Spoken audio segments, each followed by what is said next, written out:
Harry Potter and the Half-Blood Prince, Chapter 15, The Unbreakable Vow.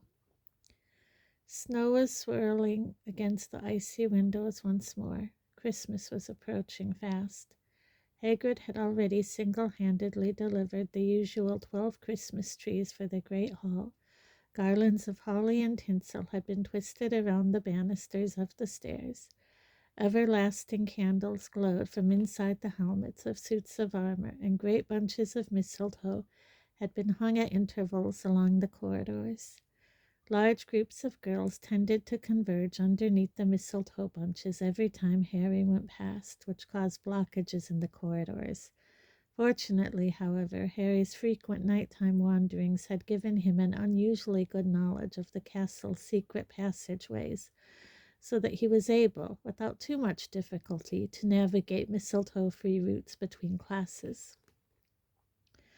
Ron, who might once have found the necessity of these detours a cause for jealousy rather than hilarity, simply roared with laughter about it all.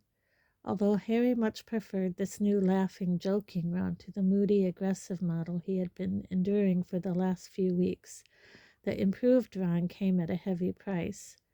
Firstly, Harry had to put up with the frequent presence of Lavender Brown, who seemed to regard any moment that she was not kissing Ron as a moment wasted. And secondly, Harry found himself once more the best friend of two people who seemed unlikely ever to speak to each other again. Ron, whose hands and forearms still bore scratches and cuts from Hermione's bird attack, was taking a defensive and resentful tone. "She can't complain," he told Harry. "She snogged Crumb, so she's found out someone wants to snog me too. Well, it's a free country. I haven't done anything wrong." Harry did not answer, but pretended to be absorbed in the book they were supposed to have read before Charms the following morning, Quintessence, A Quest. Determined as he was to remain friends with both Ron and Hermione, he was spending a lot of time with his mouth shut tight. "I never promised Hermione anything," Ron mumbled. "I mean, all right, I was going to go to Slughorn's Christmas party with her, but she never said. Just as friends. I'm a free agent." Harry turned a page of Quintessence, aware that Ron was watching him. Ron's voice tailed away in mutters, barely audible over the loud crackling of the fire, though Harry thought he caught the words "crumb" and "can't complain" again.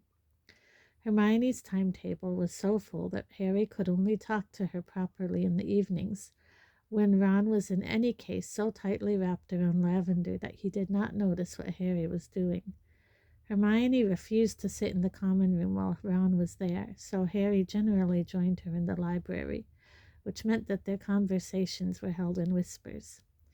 "He's at perfect liberty to kiss whomever he likes," said Hermione, while the librarian, Madam Pinch, prowled the shelves behind them. "I really couldn't care less." She raised her quill and dotted an I so ferociously that she punctured a hole in her parchment. Harry said nothing. He thought his voice might soon vanish from lack of use. He bent a little lower over advanced potion making and continued to make notes on everlasting elixirs, occasionally pausing to decipher the prince's useful additions to Libatius Borage's text. "And incidentally," said Hermione after a few moments, "you need to be careful." "For the last time," said Harry, speaking in a slightly hoarse whisper after 3/4 of an hour of silence, "I am not giving back this book. I've learned more from the Half-Blood Prince than Snape or Slughorn have taught me. I'm not talking about your stupid so-called prince," said Hermione, giving his book a nasty look as though it had been rude to her. "I'm talking about earlier. I went into the girls' bathroom just before I came in here, and there were about a dozen girls in there, including that Romilda Vane, trying to decide how to slip you a love potion. They're all hoping they're going to get you to take them to Slughorn's party, and they all seem to have bought Fred and George's love potions, which I'm afraid to say probably work." "Why didn't you confiscate them then?" demanded Harry. It seemed extraordinary that Hermione's mania for upholding rules could have abandoned her at this crucial juncture. They didn't have the potions with them in the bathroom, said Hermione scornfully. They were just discussing tactics, as I doubt whether even the half-blood prince, she gave the book another nasty look, could dream up an antidote for a dozen different love potions at once. I just invite someone to go with you. That'll stop all the others thinking they've still got a chance. It's tomorrow night. They're getting desperate. There isn't anyone I want to invite, mumbled Harry, who was still trying not to think about Ginny any more than he could help, despite the fact that she kept cropping up in his dreams in ways that made him devoutly thankful that Ron could not perform legilimency. Well, just be careful what you drink, because Romilda Vane looks like she meant business, said Hermione grimly. She hitched up the long roll of parchment on which she was writing her arithmancy essay, and continued to scratch away with her quill. Harry watched her with his mind a long way away. Hang on a moment, he said slowly. I thought Filch had banned anything but at Weasley's Wizard Wheezes. And when has anyone ever paid attention to what Filch has banned? Asked Hermione, still concentrating on her essay. But I thought all the owls were being searched, so how come these girls are able to bring love potions into school? Fred and George send them disguised as perfumes and cough potions, said Hermione. It's part of their owl order service. You know a lot about it. Hermione gave him the kind of nasty look she had just given his copy of Advanced Potion Making. It was all on the back of the bottles they showed Ginny and me in the summer, she said coldly. I don't go around putting potions in people's drinks, or pretending to either, which is just as bad. Yeah, well, never mind that, said Harry quickly. The point is, Filch is being fooled, isn't he? These girls are getting stuff into the school disguised as something else. So why couldn't Malfoy have brought the necklace into the school? Oh, Harry, not that again. Come on, why not? Demanded Harry. Look, sighed Hermione. Secrecy sensors detect jinxes, curses, and concealment charms, don't they? They're used to find dark magic and dark objects. They'd have picked up a powerful curse like the one on that necklace within seconds. But something that's just been put in the wrong bottle wouldn't register. And anyway, love potions aren't dark or dangerous. Easy for you to say, muttered Harry, thinking of Romilda Vane. So it would be down to Filch to realize it wasn't a cough potion, and he's not a very good wizard. I doubt he can tell one potion from... Hermione stopped dead. Harry had heard it too. Somebody had moved close behind them among the dark bookshelves. They waited, and a moment later the vulture-like countenance of Madame Pinch appeared around the corner, her sunken cheeks, her skin like parchment, and her long hook nose illuminated unflatteringly by the lamp she was carrying. The library is now closed, she said. Mind you return anything you have borrowed to the correct... What have you been doing to that book, you depraved boy? It isn't the library's, it's mine, said Harry hastily, snatching his copy of Advanced Potion Making off the table as she lunged at it with the claw-like hand. Despoiled, she hissed. Desecrated, befouled. It's just a book that's been written in, said Harry, tugging it out of her grip. She looked as though she might have a seizure. Hermione, who had hastily packed her things, grabbed Harry by the arm and frog-marched him away. She'll ban you from the library if you're not careful. Why did you have to bring that stupid book? It's not my fault she's barking mad, Hermione. Or do you think she overheard you being rude about Filch? I've always thought there might be something going on between them. Oh, ha, ha. Enjoying the fact that they could speak normally again, they made their way along the deserted lamplit corridors back to the common room, arguing about whether or not Filch and Madame Pinch were secretly in love with each other. Baubles, said Harry to the fat lady, this being the new festive password. Same to you, said the fat lady with a roguish grin, and she swung forwards to admit them. Hi, Harry, said Romilda Vane the moment he had climbed through the portrait hole. Fancy a gilly water? Hermione gave him a what did I tell you look over her shoulder. No, thanks, said Harry quickly. I don't like it much. We'll take these anyway. said Romilda, thrusting a box into his hands. "Chocolate cauldrons. They've got fire whiskey in them. My gran sent them to me, but I don't like them." "Ugh, right. Thanks a lot," said Harry, who could not think what else to say. I'm just going over here with—" He hurried off behind Hermione, his voice tailing away feebly. "Told you," said Hermione succinctly. "Sooner you ask someone, sooner I'll leave you alone and you can—" But her face suddenly turned blank. She had just spotted Ron and Lavender, who were entwined in the same armchair. "Well, good night, Harry," said Hermione, though it was only 7 o'clock in the evening, and she left for the girls' dormitory without another word.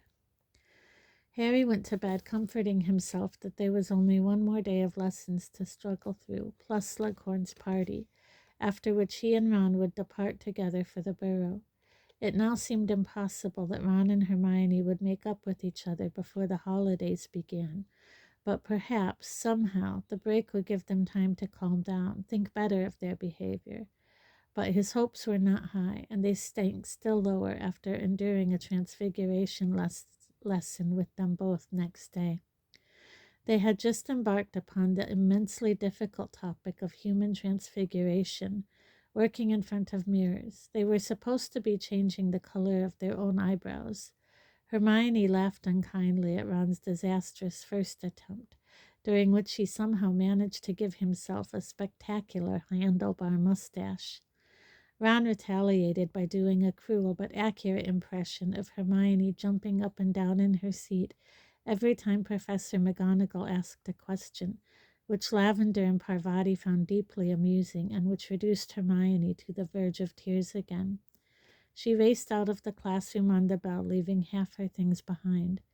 Harry, deciding that her need was greater than Ron's just then, scooped up her remaining possessions and followed her. He finally tracked her down as she emerged from a girl's bathroom on the floor below. She was accompanied by Luna Lovegood, who was patting her vaguely on the back.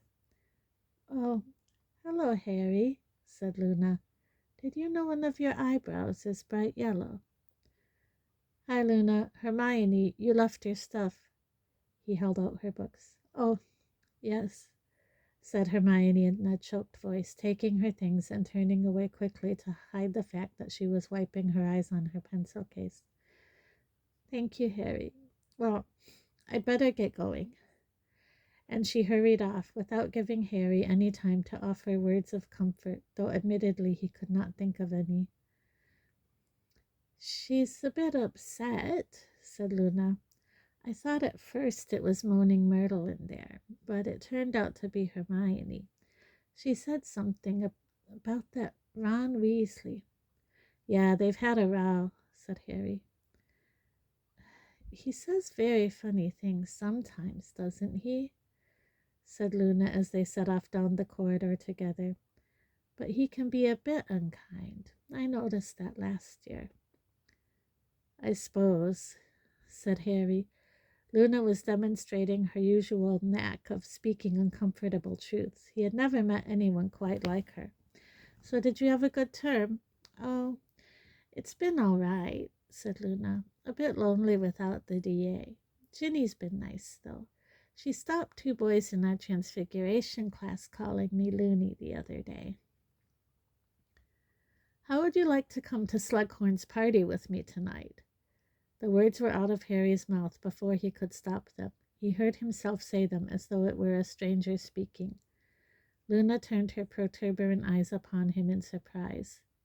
"Slughorn's party? With you?" "Yeah," said Harry. "We're supposed to bring guests, so I thought you might like— he was keen to make his intentions perfectly clear. Just as friends, but if you don't want to." He was already half hoping that she didn't want to. "Oh, no, I'd love to go with you as friends," said Luna, beaming as he had never seen her beam before. "Nobody's ever asked me to a party before as a friend. Is that why you dyed your eyebrow? For the party? Should I do mine too?" "No," said Harry firmly. "That was a mistake. I'll get Hermione to put it right for me. So I'll meet you in the entrance hall at 8 o'clock then." "Aha!" screamed a voice from overhead, and both of them jumped. Unnoticed by either of them, they had just passed right underneath Peeves, who was hanging upside down from a chandelier and grinning maliciously at them. Potty asked Looney to go to the party. Potty loves Looney. Potty loves Looney. And he zoomed away, cackling and shrieking, Potty loves Looney. Nice to keep these things private, said Harry. And sure enough, in no time at all, the whole school seemed to know that Harry Potter was taking Luna Lovegood to Slughorn's party. You could have taken anyone, said Ron in disbelief over dinner. Anyone, and you chose Loony Lovegood. Don't call her that, snapped Ginny, pausing behind Harry on her way to join friends. I'm really glad you're taking her, Harry. She's so excited. And she moved on down the table to sit with Dean. Harry tried to feel pleased that Ginny was glad he was taking Luna to the party, but could not quite manage it. A long way along the table, Hermione was sitting alone, playing with her stew. Harry noticed Ron looking at her furtively. You could say sorry, suggested Harry bluntly. What, and get attacked by another flock of canaries? Muttered Ron. What did you have to imitate her for? She laughed at my mustache. So did I. It was the stupidest thing I've ever seen. But Ron did not seem to have heard. Lavender had just arrived with Parvati. Squeezing herself in between Harry and Ron, Lavender flung her arms around Ron's neck. Hi, Harry, said Parvati, who, like him, looked faintly embarrassed and bored by the behavior of their two friends. Hi, said Harry. How are you? You're staying at Hogwarts, then? I heard your parents wanted you to leave. I managed to talk them out of it for the time being, said Parvati. That Katie thing really freaked them out, but as there hasn't been anything else since... Oh, hi, Hermione. Parvati positively beamed. Harry could tell that she was feeling guilty for having laughed at Hermione in Transfiguration. He looked around and saw that Hermione was beaming back, if possible, even more brightly. Girls were very strange sometimes. Hi, Parvati, said Hermione, ignoring Ron and Lavender completely. Are you going to Slughorn's party tonight? No invite, said Parvati gloomily. I'd love to go, though. It sounds like it's going to be really good. You're going, aren't you?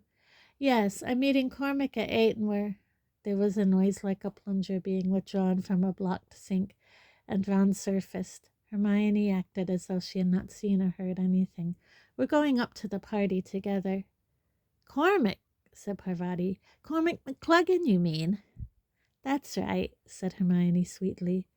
The one who almost, she put a great deal of emphasis on the word, became Gryffindor keeper. Are you going out with him, then? Asked Parvati wide-eyed. Oh, yes, didn't you know? Said Hermione with a most un-Hermione-ish giggle. No, said Parvati, looking positively agog at this piece of gossip. Wow, you like your Quidditch players, don't you? First Crumb, then McLaggen. I like really good Quidditch players, Hermione corrected her, still smiling. Well, see you. Gotta go and get ready for the party. She left. At once, Lavender and Parvati put their heads together to discuss this new development, with everything they had ever heard about McLaggen and all they had ever guessed about Hermione. Ron looked strangely blank and said nothing. Harry was left to ponder in silence the depths to which girls would sink to get revenge. When he arrived in the entrance hall at 8 o'clock that night, he found an unusually large number of girls lurking there, all of whom seemed to be staring at him resentfully as he approached Luna. She was wearing a set of spangled silver robes that was attracting a certain amount of giggling from the onlookers, but otherwise she looked quite nice. Harry was glad in any case that she had left off her radish earrings, her butterbeer cork necklace, and her spectra specs. Hi, he said. Shall we get going then? Oh, yes, she said happily. Where's the party? Slughorn's office, said Harry, leading her up the marble staircase away from all the staring and muttering. Did you hear there's supposed to be a vampire coming? Rufus Grimgor? Asked Luna. What? Said Harry, disconcerted. You mean the Minister for Magic? Yes, he's a vampire, said Luna matter-of-factly. Father wrote a very long article about it when Scrimgeour first took over from Cornelius Fudge, but he was forced not to publish by somebody from the ministry. Obviously, they didn't want the truth to get out. Harry, who thought it most unlikely that Rufus Scrimgeour was a vampire, but who was used to Luna repeating her father's bizarre views as though they were fact, did not reply. They were already approaching Slughorn's office, and the sounds of laughter, music, and loud conversation were growing louder with every step they took. Whether it had been built that way, or because he had used magical trickery to make it so, Slughorn's office was much larger than the usual teacher's study. The ceiling and walls had been draped with emerald, crimson, and gold hangings, so that it looked as though they were all inside a vast tent. The room was crowded and stuffy and bathed in the red light cast by an ornate golden lamp dangling from the center of the ceiling, in which real fairies were fluttering, each a brilliant speck of light. Loud singing, accompanied by what sounded like mandolins, issued from a distant corner. A haze of pipe smoke hung over several elderly warlocks deep in conversation, and a number of house elves were negotiating their way squeakily through the forest of knees, obscured by the heavy silver platters of food they were bearing, so that they looked like little roving tables. "Harry, my boy," boomed Slughorn almost as soon as Harry and Luna had squeezed in through the door. Come in, so many people I'd like you to meet." Slughorn was wearing a tasseled velvet hat to match his smoking jacket. Gripping Harry's arm so tightly he might have been hoping to disapparate with him, Slughorn led him purposefully into the party. Harry seized Luna's hand and dragged her along with him.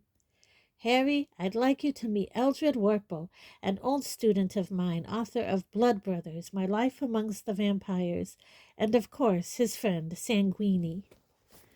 Warple, who was a small bespectacled man, grabbed Harry's hand and shook it enthusiastically. The vampire Sanguini, who was tall and emaciated, with dark shadows under his eyes, merely nodded. He looked rather bored. A gaggle of girls was standing close to him, looking curious and excited. "Harry Potter, I am simply delighted," said Warple, peering short-sightedly up into Harry's face. "I was saying to Professor Slughorn only the other day, where is the biography of Harry Potter for which we have all been waiting?" Said Harry. "Were you?" "Just as modest as Horace described," said Warple. "But seriously," his manner changed. It became suddenly businesslike. "I would be delighted to write it myself. People are craving to know more about you, dear boy. Craving. If you were prepared to grant me a few interviews, say in 4 or 5 hour sessions, why, we could have the book finished within months. And all with very little effort on your part, I assure you. Ask Sanguini here if it wasn't quite—" "Sanguini, stay here," added Warple, suddenly stern, for the vampire had been edging towards the nearby group of girls, a rather hungry look in his eye. "Here, have a pasty," said Warple, seizing one from a passing elf and stuffing it into Sanguini's hand before turning his attention back to Harry. "My dear boy, the gold you could make, you have no idea." "I'm definitely not interested," said Harry firmly. "And I've just seen a friend of mine. Sorry." He pulled Luna after him into the crowd. He had indeed just seen a long mane of brown hair disappear between what looked like 2 members of the Weird Sisters. "Hermione! Hermione!" "Harry, there you are. Thank goodness. Hi, Luna." "What's happened to you?" asked Harry, for Hermione looked distinctly disheveled, rather as though she had just fought her way out of a thicket of devil's snare. "Oh, I've just escaped. I've just left Cormac," she said. "Under the mistletoe," she added in explanation as Harry continued to look questioningly at her. "Serves you right for coming with him," he told her severely. "I thought he'd annoy Ron most," said Hermione dispassionately. "I debated for a while about Zacharias Smith, but I thought, on the whole—" You considered Smith? Said Harry, revolted. Yes, I did, and I'm starting to wish I'd chosen him. McLegan makes Grop look a gentleman. Let's go this way. We'll be able to see him coming. He's so tall.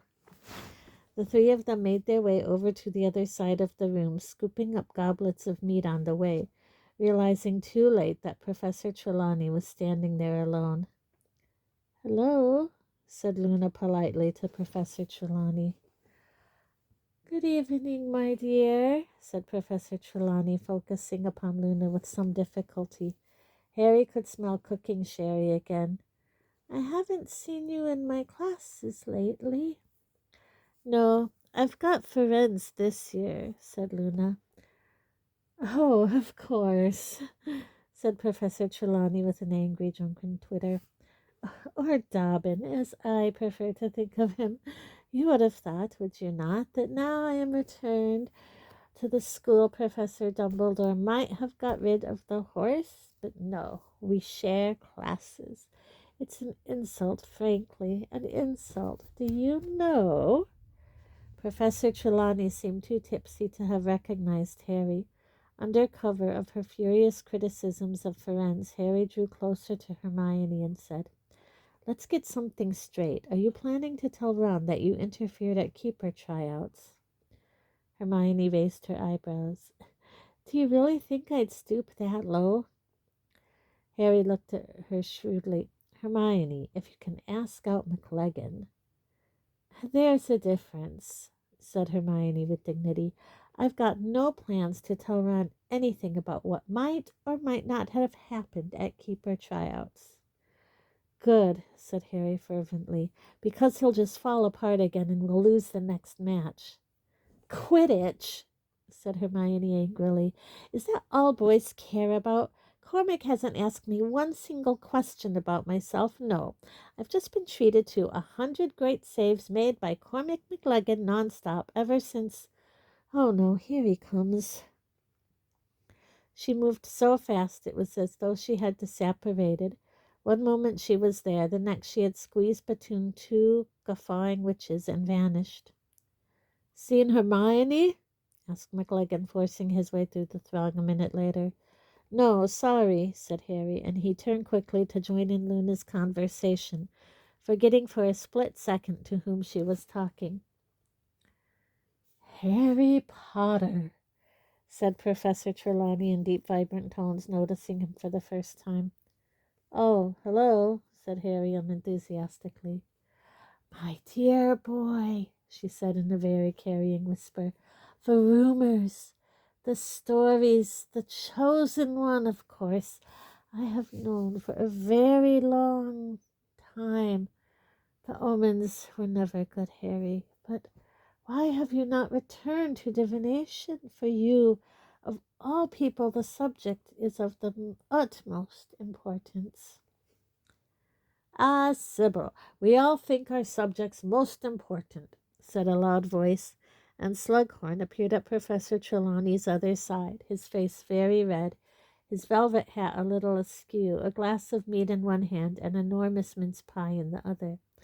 "But I don't think I've ever known such a natural at potions," said Slughorn, regarding Harry with a fond if bloodshot eye. "Instinctive, you know. Like his mother. I've only ever taught a few with this kind of ability. I can tell you that, Sybil. Why, even Severus—" And to Harry's horror, Slughorn threw out an arm and seemed to scoop Snape out of thin air towards him.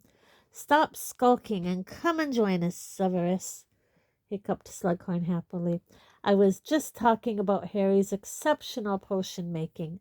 Some credit must go to you, of course. You taught him for 5 years." Trapped with Slughorn's arm around his shoulders, Snape looked down, his hooked nose at Harry, his black eyes narrowed. "Funny, I never had the impression that I managed to teach Potter anything at all." "Well, then, it's natural ability," shouted Slughorn. "You should have seen what he gave me first lesson. The draft of living death. Never had a student produce finer on a first attempt. I don't think even you, Severus—" "Really?" said Snape quietly, his eyes still boring into Harry, who felt a certain disquiet. The last thing he wanted was for Snape to start investigating the source of his newfound brilliance at potions. "Remind me what other subjects you're taking, Harry?" asked Slughorn. "A defense against the dark arts, charms, transfiguration, herbology. All the subjects required, in short, for an Auror," said Snape with the faintest sneer. "Yeah, well, that's what I'd like to be," said Harry defiantly. "And a great one you'll make, too," boomed Slughorn. "I don't think you should be an Auror, Harry," said Luna unexpectedly. Everybody looked at her. "The Aurors are part of the Rotfang conspiracy. I thought everyone knew that. They're working from within to bring down the Ministry of Magic using a combination of dark magic and gum disease." Harry inhaled half his meat up his nose as he started to laugh. Really, it had been worth bringing Luna just for this. Emerging from his goblet, coughing, sopping wet, but still grinning, he saw something calculated to raise his spirits even higher. Draco Malfoy being dragged by the ear towards them by Argus Filch. "Professor Slughorn," wheezed Filch, his jowls a-quiver in the maniacal light of mischief detection in his bulging eyes.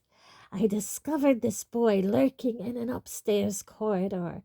He claims to have been invited to your party and to have been delayed in setting out. Did you issue him with an invitation?" Malfoy pulled himself free of Filch's grip, looking furious. "All right, I wasn't invited," he said angrily. "I was trying to gatecrash. Happy?" "No, I'm not," said Filch, a statement at complete odds with the glee on his face. "You're in trouble, you are. Didn't the headmaster say that nighttime prowling's out unless you've got permission? Didn't he, eh?" "That's all right, Argus, that's all right," said Slughorn, waving a hand. "It's Christmas, and it's not a crime to want to come to a party just this once. We'll forget any punishment. You may stay, Draco." Filch's expression of outraged disappointment was perfectly predictable. But why, Harry wondered, watching him, did Malfoy look almost equally unhappy?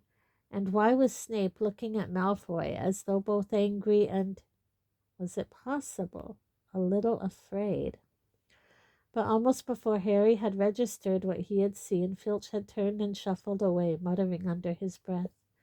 Malfoy had composed his face into a smile and was thanking Slughorn for his generosity, and Snape's face was smoothly inscrutable again. "It's nothing, nothing," said Slughorn, waving away Malfoy's thanks. "I did know your grandfather, after all." "He always spoke very highly of you, sir," said Malfoy quickly. "Said you were the best potion maker he'd ever known." Harry stared at Malfoy. It was not the sucking up that intrigued him. He had watched Malfoy do that to Snape for a long time. It was the fact that Malfoy did, after all, look a little ill.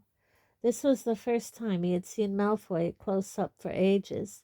He now saw that Malfoy had dark shadows under his eyes and a distinctly grayish tinge to his skin. "I'd like a word with you, Draco," said Snape suddenly. "Oh, now, Severus," said Slughorn, hiccuping again. "It's Christmas. Don't be too hard." "I'm his head of house, and I shall decide how hard or otherwise to be," said Snape curtly. "Follow me, Draco." They left, Snape leading the way, Malfoy looking resentful. Harry stood there for a moment irresolute, then said, "I'll be back in a bit, Luna. Bathroom." "All right," she had said cheerfully, and he thought he heard her, as he hurried off into the crowd, resumed the subject of the Rotfang conspiracy with Professor Trelawney, who seemed sincerely interested. It was easy, once out of the party, to pull his invisibility cloak out of his pocket and throw it over himself, for the corridor was quite deserted. What was more difficult was finding Snape and Malfoy. Harry ran down the corridor, the noise of his feet masked by the music and loud talk still issuing from Slughorn's office behind him.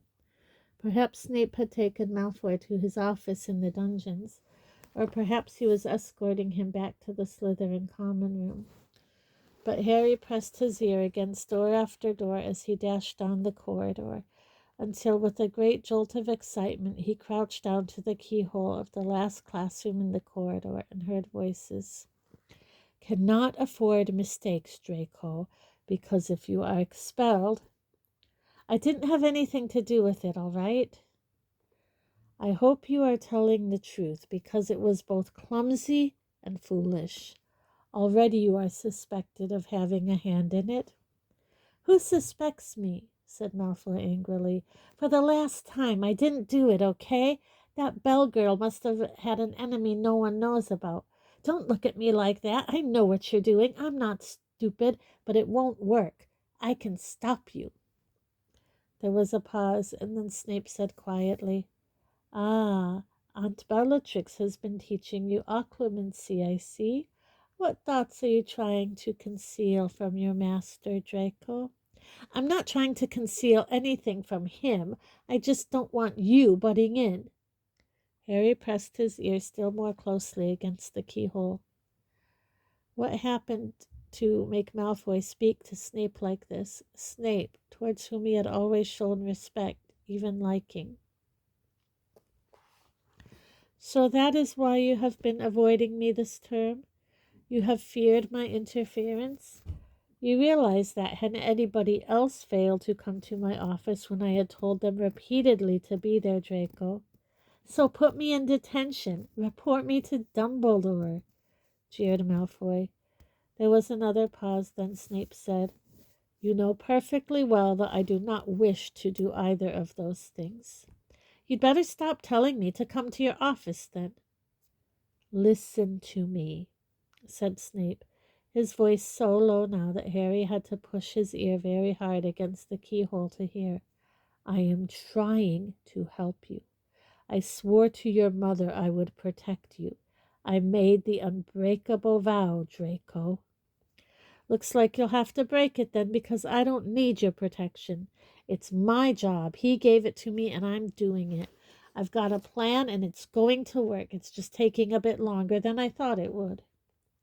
"What is your plan?" "None of your business." "If you tell me what you are trying to do, I can assist you." "I've got all the assistance I need, thanks. I'm not alone." "You were certainly alone tonight, which was foolish in the extreme, wandering the corridors without lookouts or backup. These are elementary mistakes.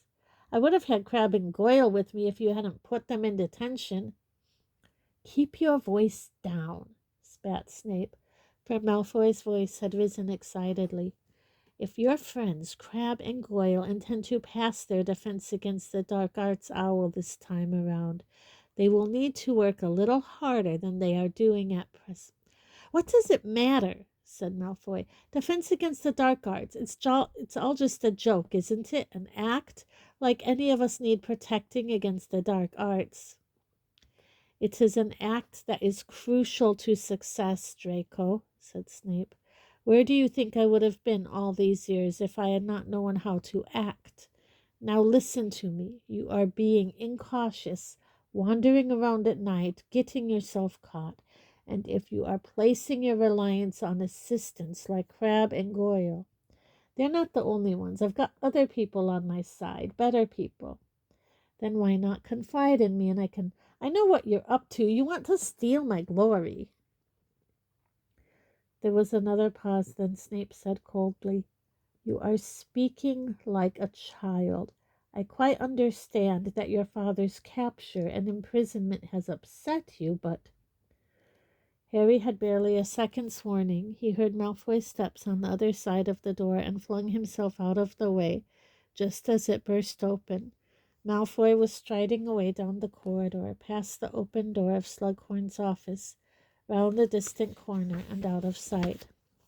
Hardly daring to breathe, Harry remained crouched down as Snape emerged slowly from the classroom. His expression unfathomable, he returned to the party. Harry remained on the floor, hidden beneath the cloak, his mind racing.